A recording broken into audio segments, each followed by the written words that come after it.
Halo, selamat datang.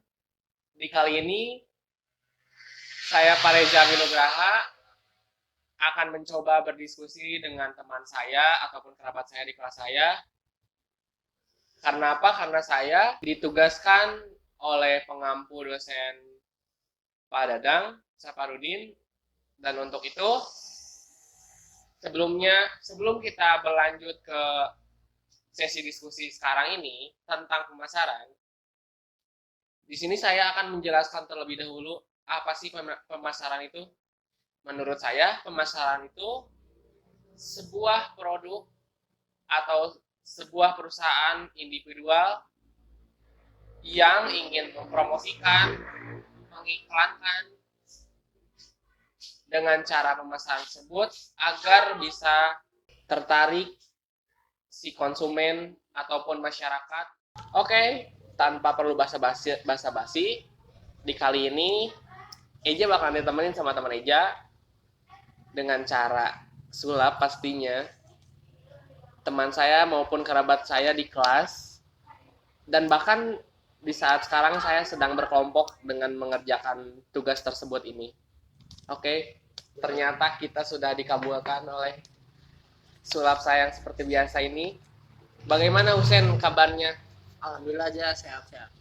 Kebetulan kan saat ini udah hampir 1 tahun mungkin ya, Ya. kita sudah tidak bertemu karena perkuliahan kita kan daring. Mungkin hampir seluruh dunia bahkan Indonesia saja kita sudah melaksanakan perkuliahan maupun sekolah melaksanakan dengan daring.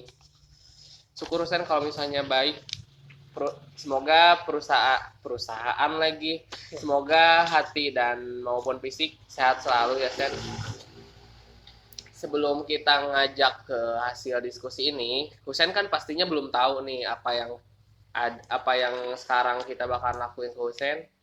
Jadi gini Sen, kita Eja bakalan ajak Husen untuk diskusi tentang manajemen pemasaran yang sudah ditugaskan oleh Pak Dadang tersebut. Gimana Husen udah siap nggak sih untuk diajak oleh Eja melaksanakan diskusi ini?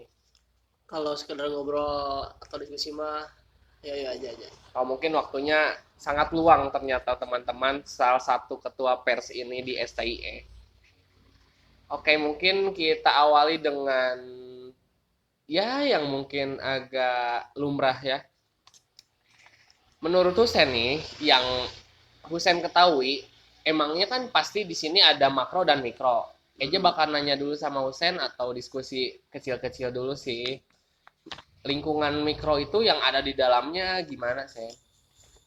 Kalau menurut saya lingkungan mikro di dalam pemasaran itu kan yang emang dekat dengan perusahaan itu sendiri, yang langsung berhubungan dengan perusahaan itu sendiri, dan yang mikro ini apa sih akan mengaruhi secara langsung gitu. Nah terus di dalam mikro ini terdapat, kalau yang saya ketahui ini ada 6 sisi gitu. Ada dari perusahaan itu sendiri, ada pemasok, ada perantara pemasaran, ada pelanggan, pesaing, dan juga publik. Oh, ternyata tidak hanya satu ya segmentasinya, ternyata ada beberapa yang sudah Husen jelaskan, mungkin yang sudah Husen sangat kuasai. Eja bakalan menggali beberapa sisi segmentasi yang sudah Husen jelaskan. Eja awali dengan sisi segmentasi perusahaan. Gimana sih Sen kalau misalnya perusahaan itu kan itu pasti adanya beberapa divisi seperti divisi operasional, divisi pemasaran, divisi manajemen, divisi MSDM dan sebagainya. Nah, gimana sih agar tidak terjadinya miskomunikasi dari ke si divisi-divisi tersebut agar terjalinnya keharmonisan itu? Kalau menurut saya mah kan ya kan di dalam perusahaan itu kan ada departemen apa namanya, kalau agar mendukung kegiatan pemasaran ya departemen yang lainnya itu harus terbuka sama harus mendukung dan adanya kegiatan pemasaran terhadap, misalkan dari departemen keuangan mereka harus apa sih mengeluarkan uang untuk mendukung kegiatan pemasaran agar maksimal. Terus kalau dari segi departemen SDM-nya mereka harus bisa menyiapkan orang untuk yang jago atau yang kompeten di bidang pemasarannya gitu, yang jago ngomongnya, yang jago public speakingnya, agar kegiatan pemasaran ini bisa sukses, bisa maksimal. Mungkin itu sih dari saya Pak kalau dari sisi perusahaan. Oke, jadi tidak hanya salah satu bersosial saja untuk caranya agar terjalinnya komunikasi, ternyata di perusahaan juga harus sangat pentingnya terhadap komunikasi tersebut agar contohnya yang tadi sudah Husen jelaskan bahwa keterbukaan itu sangat penting agar tidak adanya miskomunikasi dari divisi-divisi dalam perusahaan tersebut. Oke, kita lanjut ke bahasan ke sisi segmentasi perantara. Menurut Husen, apakah kita harus terjun langsung ke sebagai pelanggan atau Husen harus memerlukan beberapa perantara? Kita contohnya Husen mempunyai salah satu produk yang dikuasai oleh perusahaan Husen yang sangat dijagokan sekali dan mungkin permintaannya sangat banyak sekali. Bagaimana sih Husen cara mengatasinya? Apakah Husen akan terjun langsung kepada si pelanggan atau melakukan seperti via Gojek, via Grab, ataupun dan lain hal itu? Gimana menurut Husen? Kalau menurut saya mah itu sih tergantung dari perusahaannya gitu ya. Kalau untuk saat ini dari sisi perantara pemasaran ini emang sangat-sangat penting, emang sangat perlu digunakan gitu ya. Misalnya kita kan perusahaan itu kan tidak mungkin gitu ya, tidak mungkin gitu untuk langsung kasih memberikan si produk kita langsung ke si konsumen. Kita kan adanya ya Gojek gitu ya, Gojek, Grab atau apa sih ya yang lainnya gitu kayak JNT JNT itu kan sangat sangat membantu gitu, sangat membantu terhadap pemasaran. Jadi menurut saya sih emang harus digunakan itu, emang harus dimanfaatkan itu nanti sekarang ini emang. Oh, berarti Husen adalah salah satu pemuda yang sangat milenial menurut saya. Iya. Karena Husen, mungkin menurut pandangan Husen dari segi perantara dan perusahaan itu sangat simbiosis mutualisme, sangat bergantungan dan sangat membutuhkan. Agar tidak diskusi kita tidak begitu menegangkan, boleh diminum dulu, Husen. Saya juga mau minum nih. Oke, kita lanjut ke pesaing nih dari sisi segmentasinya. Yang tadi sudah Husen sebutkan, pesaing nih kita di salah satu kota ini Garut sangat membutuhkan yang mana di harganya suatu produk itu sangat yang diambil yang murahnya. Menurut Husen, ketika sebuah perusahaan Husen dan perusahaan yang lain, contohnya perusahaan Husen dan perusahaan Eja, kita itu bahkan ada perang harga di salah satu produk, mungkin ada yang sama. Menurut Husen, apakah kita harus melayani si perang harga tersebut atau menurut mungkin Husen akan mempunyai opini tersebut dari Husen, gimana opini Husen terkait perang harga ini? Kalau menurut saya mah itu juga sih sama ya, tergantung sama perusahaannya sendiri gitu. Kalau misalkan kita ingin profitable gitu ya, atau untuk meningkatkan profit ya, kalau kita terus perang-perangan harga, kita kan pasti kan bakal akan membanting dari segi apa sih, dari segi Bahan baku. Ya bahan baku sama apa sih, sama keuntungan kita kan. Kalau kita terus perang harga terus tekan kan kita bakal semakin kecil gitu ya. Iya. Jadi untuk profitnya kan pasti bakal dikit gitulah. Jadi itu sih tergantung sama perusahaannya sendiri gitu. Kalau misalkan kita ingin apa sih, kita ingin perang harga gitu, ingin banyak yang terjual ya, kita mungkin harus bisa apa sih, menghitung dulu atau menganalisa dulu. Jadi apa sih, apakah ini bisa diturunkan harganya atau tidak gitu. Kalau misalkan tidak, jangan memaksakan. Kalau emang bisa ya lakukan aja gitu. Mungkin dengan caranya adanya perang harga ketika bahan operasional itu tidak memenuhi operasional akan sedikit lama untuk menjadi kayanya mungkin ya. Ya itu. Tapi dari segi itu jadi kita jangan terlalu memaksakan dengan adanya perang harga ya. Betul. Oke, kita lanjut ke diskusi yang mungkin yang tadi pertanyaannya diskusinya yang sangat berbenturan dengan sangat perang harga itu. Oke, kita lanjut ke makro. Menurut Husen, yang Husen ketahui selama ini yang ada dalam lingkungan makro itu apa aja sih? Kalau lingkungan makro dalam sisi pemasaran itu kan ya lingkungan yang di luar dari pemasar dan emang sih mempengaruhi cuman secara tidak langsung. Nah, di dalam apa sih di dalam lingkungan makro pemasaran itu ada beberapa lagi. Nah, ada dari sisi demografis, ada dari sisi ekonomi, ada dari sisi teknologi, politik, dan juga ada sosial budaya itu sih.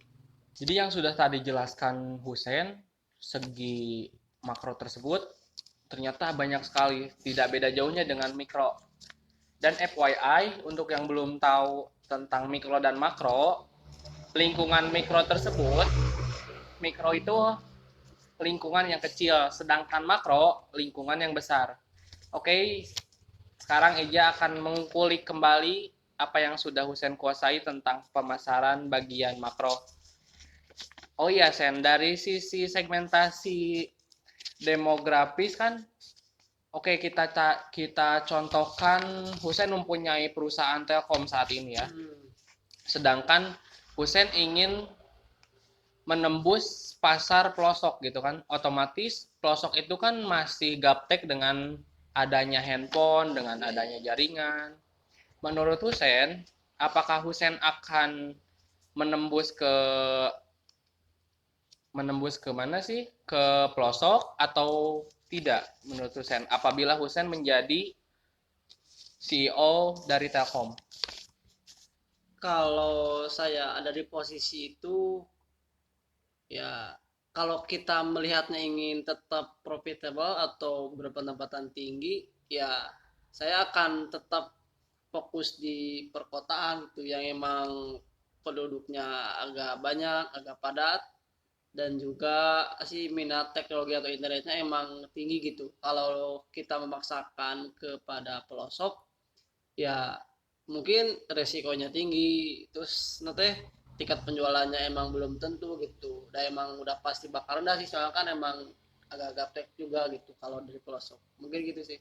Baik, jadi kalau misalnya yang sudut pandang saya mengenai ketika Husen menjadi pemilik sebuah telkom, Husen akan membawa jalur aman dan tidak ingin mengambil resiko berlebihan terhadap perusahaannya.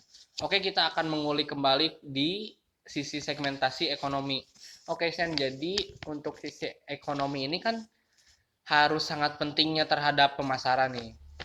Nah, kita itu kan otomatis ketika menjual suatu produk, kita tidak tahu produk ini akan masuk ke kalangan tinggi ataupun bawah, menengah. Nah, Husen cara menentukannya itu bagaimana? Ya, mungkin dengan cara survei. Ya, dengan cara survei atau observasi kita kan bakal tahu gitu ya target kita kepada yang mana. Itu kan kalau kita ambil dari segi ekonominya, itu kan ada yang berpendapatan tinggi dan juga ada yang berpendapatan rendah gitu. Ya, betul. Nah, mungkin untuk yang berpendapatan tinggi ya tingkat penjualan terhadap perusahaannya emang bakal tinggi juga gitu. Kalau kita berpendapatan rendah ya mungkin ke perusahaan juga emang tergantung perusahaan juga sih. Kalau perusahaannya emang di bidang apa sih produknya Menengah produk ke yang bawah. pokok-pokok gitu, pokok-pokok yang Sembako. ya sembako gitu emang itu udah pasti tergantung yang miskin mau punya kayak juga emang itu pasti bakal membeli gitu ya. Kalau kita perusahaannya di bidang fashion gitu ya emang yang peminatnya emang untuk orang-orang tertentu, mungkin yang berpendapatan rendah emang agak kurang gitu. Untuk kebutuhan sekunder mungkin menengah ke bawah itu agak kurang penting karena akan mementingkan terlebih dahulu bahan-bahan sembako. Iya, oke. Kalau misalnya gitu kita ambil lagi dari sisi segmentasi teknologi. Oke, Eja akan nanya tentang sisi segmentasi teknologi. Kan di zaman sekarang ini, di zaman yang serba media sosial, Iya. kenapa sih kita harus memasarkan di segmentasi teknologi itu? Ada juga banyak juga kan di sekarang, di masa sekarang ini, apalagi di saat pandemi kayak gini kan sangat perlu mungkin akan membantu dari pemasaran media sosial tersebut. Kenapa sih harus lewat Kalau teknologi? dari pandangan saya mah ya teknologi ini emang sangat-sangat penting gitu. Apalagi tadi kan kata aja juga dari masa pandemi ini kan emang semua orang emang hampir membeli atau membeli itu kan emang dari rumah gitu. Nah dengan adanya teknologi ini, kalau kita kaitkan dengan pemasaran, kita kan ada nih kan ada WA gitu ya. Kalau yang ini mah ada WA, ada Facebook Ads gitu ya, ada Instagram, Ads. YouTube juga gitu kan, TikTok juga apalagi sekarang yang lagi tren Iya, gitu. benar-benar. Jadi emang teknologi ini emang sangat mendukung gitu untuk dari segi pemasaran gitu. Emang ini akan benar-benar meningkatkan penjualan gitu dan juga kalau menurut saya sih emang agak efisien gitu kalau pemasarannya lewat media sosial ini gitu dan emang efektif gitu sih. Jadi di zaman ini kita zaman yang praktis ya, Ya betul itu yang instan gitu. Harus dimanfaatkan juga. Oke. Jadi agar tidak ketinggalan zaman juga kan, mungkin agar lebih efisien juga, Ya itu. akan terjangkau, mungkin bahkan bisa sampai ke impor juga menurut Mas Ro Pasti juga ya. kalau misalnya media sosial itu. Baik, kesimpulan dari video ini saya akan kesimpulkan bahwa pemasaran tersebut dari perusahaan itu hanyalah bahkan lebih penting dari yang lainnya, yaitu pemasaran itu menjadi sebuah elemen yang utama bagi si perusahaan tersebut. Mau perusahaan manapun akan membutuhkan pemasaran tersebut. Oke, untuk kalian, terima kasih untuk sudah melihat video ini. Jangan lupa like, tombol subscribe juga. Saya pamit, Pareja Minugraha dan teman saya. Hussein Najis. Oke, wassalamualaikum warahmatullahi wabarakatuh. Stay safe. Baik, buat kalian mahasiswa manajemen se-Indonesia untuk yang konsentrasinya kepada pemasaran, saya ada nih buku rekomendasi karya dosen saya, Pak Dadang Saparudin SEMM. Dia apa sih membuat buku pengantar manajemen pemasaran gitu. Untuk yang ingin order buku pengantar manajemen pemasaran ini yang dibuat oleh Pak Dadang Saparudin dosen saya, boleh hubungi di kolom komentar bawah ini. Terima kasih.